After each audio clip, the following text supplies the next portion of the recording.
ఓం నమ శివాయ నమ పరబ్రహ్మ పరమాత్మ నమ జగత్తుత్తే స్థితి ఫలయ బ్రహ్మ హరిహరాయ త్రిగుణాత్మే సర్వగౌతిగామి దర్శ దత్తాత్రేయ నమస్తంతిని సిద్ధి కురు కురు కురు కురు కురు స్వాహ. ప్రజలందరికీ నమస్కారము.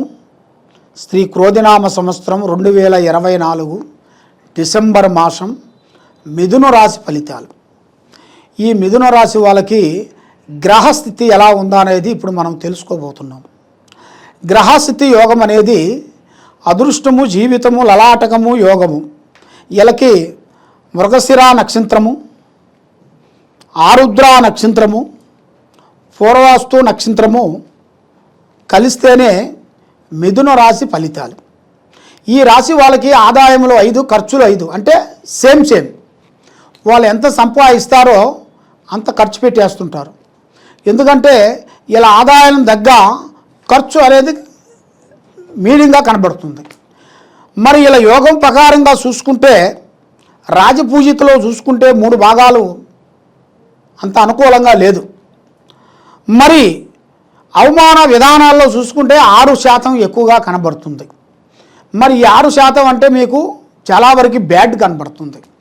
అంటే ఎదుటి వారితో మాట్లాడేటప్పుడు, ఎదుటి వాళ్ళతో బిజినెస్ చేసేటప్పుడు, ఎదుటి వాళ్ళతో మనం చేయాల్సిన విధానాలను కూడా కొన్ని జాగ్రత్తలు మీరు తీసుకోకుండా ఉండకోకుండా వెడల మీకు ఏమవుతుందంటే దానివల్ల మీకు మంత్రం రివర్స్ అయినట్టుగా మీ మాటే మీకు ఇబ్బంది కలిగిస్తాయి.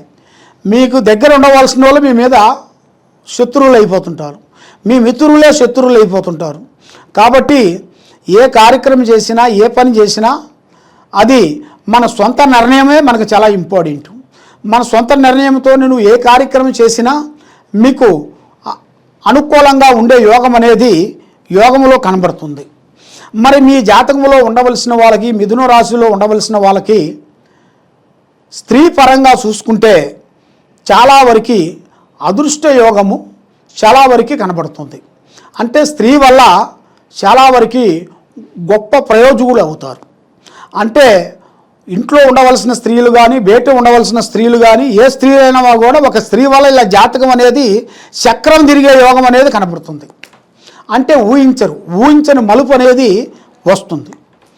మరి ఇలా జాతక విధానంలో చూసుకుంటే, విద్యారంగంలో చూసుకుంటే చాలా వరకు పెద్ద పెద్ద కార్యక్రమాలు, పెద్ద పెద్ద పనులు, విదేశాల ప్రయాణాలు, వీళ్ళకి విదేశాలలో కొన్ని బిజినెస్ పరంగా కానీ, చదువు పరంగా పోయి అక్కడ బిజినెస్గా స్టార్ట్ చేసుకొని అక్కడ కొంత సెటిల్మెంట్ కావలసిన యోగం అనేది ఇలా జాతకంలో చాలా వరకు కనబడుతుంది. ఎన్నో రోజుల నుంచి చేయలేని కొన్ని పనులు ఇప్పుడు వాళ్ళకి ఎదురయ్యే మార్గాలు దగ్గరకు వచ్చేసినాయి. అంటే అది ఇలా జాతకంలో మంచి యోగం అనేది ఉంది. మరి ఆరోగ్యపరంగా చూసుకుంటే చాలా వరకు ప్రమాదాలు కొన్ని కనబడుతున్నాయి. ఆరోగ్యపరంగా కొన్ని తినాల్సిన పదార్థాలు కూడా మనం తినాల్సిన పదార్థాల్లో కొన్ని జాగ్రత్తలు కొన్ని తీసుకోవాలి. మీరు తినే విధానాల్లో కూడా ఒక లిమిట్ తీసుకోవాలి. ఆ లిమిట్ మీరు తప్పారనుకోండి చాలా వరకు ప్రమాదాల్లో పడతారు నాయన. దానివల్ల చాలా వరకు సికాకులు, ఇబ్బందులు కొన్ని ఎదురయ్యే మార్గాలు ఆడవాళ్ళకు కానీ మగవాళ్ళకు కానీ మీ జాతకంలో కనబడుతుంది. తర్వాత మరి మీకు బిజినెస్ పరంగా పెద్ద పెద్ద బిజినెస్లు, పార్ట్నర్షిప్ విధానాల్లో మీరు పెద్ద పెద్ద బిజినెస్లు కొన్ని స్టార్ట్ చేయాల్సిన కొన్ని దగ్గరికి వస్తున్నాయి. మరి మీరు ఊహించని విధానాలు, పార్ట్నర్స్లో మార్పులు, చేంజెస్ మీ జాతకంలో అతి దగ్గరలోనే కనబడుతున్నాయి. మరి రియల్ ఎస్టేట్ విధానాల్లో చూసుకుంటే గవర్నమెంట్ డిపార్ట్మెంట్లో కూడా మీకు మంచి భవిష్యత్తు, మంచి మార్పులు, చేంజెస్ కొన్ని రాబోతున్నాయి. మరి మీకు ప్రమోషన్ మార్పులు కూడా మీ పై ఆఫీసర్లు కూడా మీకు ఒక మంచి గిఫ్ట్ రూపంలో మీకు ఏర్పాటు చేయాల్సిన యోగం అనేది మీ జాతకంలో కనబడుతుంది. అది కూడా మీరు ఊహించరు. మీరు ఊహించని మలుపు, ఊహించని విధానాలు మీ జాతకంలో చాలా వరకు కనబడుతున్నాయి. మరి ముఖ్యంగా ప్రేమ సమస్యల్లో చాలామంది సతమతమైపోతుంటారు. ప్రేమ విశేషాల్లో మనం ప్రేమించిన వాళ్ళు కొన్ని రోజుల తర్వాత తల్లిదండ్రుల మాట విని లేదా వాళ్ళ స్నేహితుల మాట విని వాళ్ళు మన గురించి మిస్అండర్స్టాండింగ్ చేసుకుంటారు. ఎందువల్ల అంటే మనం ఇన్ని రోజులు ప్రేమించిన ప్రేమని వాళ్ళు తక్కువ అంచనా వేసేసి ఇక ఈ ప్రేమే మనకి ఇంపార్టెంట్ అనుకుంటా అని మనల్ని తక్కువ అంచనా వేసి కొంతమంది స్త్రీలు, అందరూ కాదు కొంతమంది స్త్రీలు, ఆ స్త్రీలు చాలా వరకు వాళ్ళు కొంత విధానాన్ని నడిపిస్తుంటారు. ఎందుకంటే వాళ్ళ తెలివితేటలను ఉపయోగిస్తుంటారు. వాళ్ళ తెలివితేటలకి వీళ్ళు బలైపోతుంటారు. అప్పుడు వీళ్ళు ప్రేమేలే అనుకుంటారు, ఇది ప్రేమేలే అని అనుకుంటారు. కానీ అది ప్రేమ కాదు, అది ప్రేమ కాదు.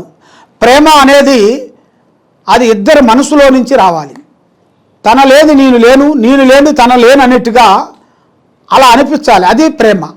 అంతేగాని ప్రేమ అని నాలుగు పార్కులు తిరిగి 4 సినిమాలు తిరిగి వస్తే ప్రేమ కాదు. అది ప్రేమ అంటే ఒక మనిషిని చూడంగానే ఒక మనసులో నుంచి పుట్టాలి.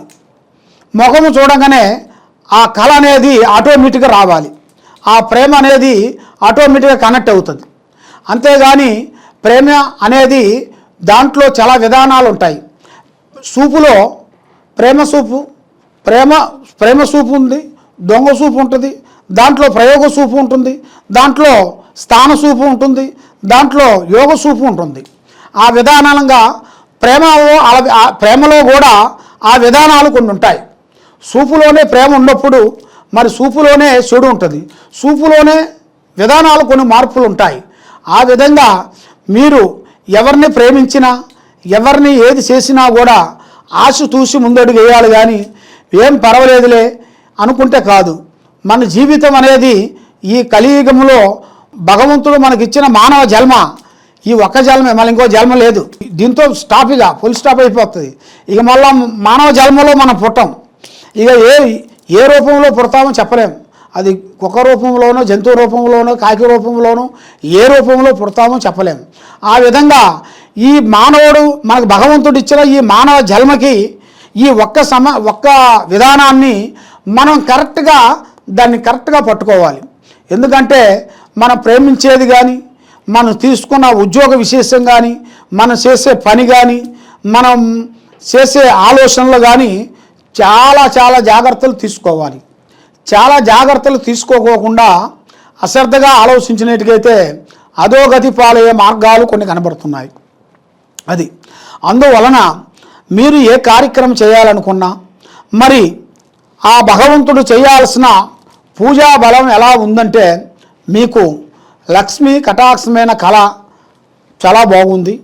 మీరు చేయాల్సిన ఉద్యోగాలు, పెద్ద ఉద్యోగాలు యోగంలో కనబడుతున్నాయి. మరి మీరు చేయాల్సిన పూజా విధానం ఎలా ఉంటుందంటే మెయిన్గా మీరు పూజించాల్సింది శ్రీ వెంకటేశ్వర స్వామిని పూజా బలం చేయాలి. దాంతోపాటు అమ్మవారు పూజా బలం చేయాలి. అమ్మవారు పూజా బలం అనగా మీరు చేయాల్సింది మెయిన్గా దుర్గాదేవి. ఆ దుర్గాదేవి పూజ అనేది మీరు కంపల్సరీ గుడికి వెళ్ళి పూజలు చేసి ప్రదర్శనలు చేసి శ్రీ గాయత్రి మంత్రాన్ని అనేది మీరు జపం చేయాలి. ఈ గాయత్రి జపం అనేది మీ ఇంట్లో కూర్చొని, మీ పూజా మందిరంలో కూర్చొని ఆ అమ్మవారు ఆ అమ్మవారిది మీరు పూజ చేయాలి. ఈ గాయత్రి అమ్మవారి మంత్రాన్ని కూడా మీరు తప్పకుండా చదివినట్టుగైతే మీకు మైండు, మనసు, ఆరోగ్యము, ఉద్యోగము, వ్యాపారము, చేసే పనులు, కుటుంబము అన్ని విధానాలుగా మీకు కలిసి వస్తాయి. మనశ్శాంతిగా ఉంటుంది, మీకు విజయవంతం కలుగుతుంది. కాబట్టి మీరు ఎక్కడెక్కడో వెళ్ళి జ్యోతిష్యాలు చెప్పించుకొని నిరాశ చెంది ఉన్నారు. కాబట్టి తప్పకుండా ఈ కింద ఉండాల్సిన నెంబర్కి మీరు సంప్రదించినట్టుగైతే మీ పేరుని బట్టి, మీ యోగాన్ని బట్టి, మీ నక్షత్రాన్ని బట్టి మీ స్థితిగతులు ఎలా ఉన్నాయా అనేది మేము చూసి చెప్పగలుగుతాము. ఈ కింద ఉండాల్సిన నెంబర్కి మీరు సంప్రదించండి. సర్వే జనా సుఖినో భవంతు. ఓం నమః శివాయ.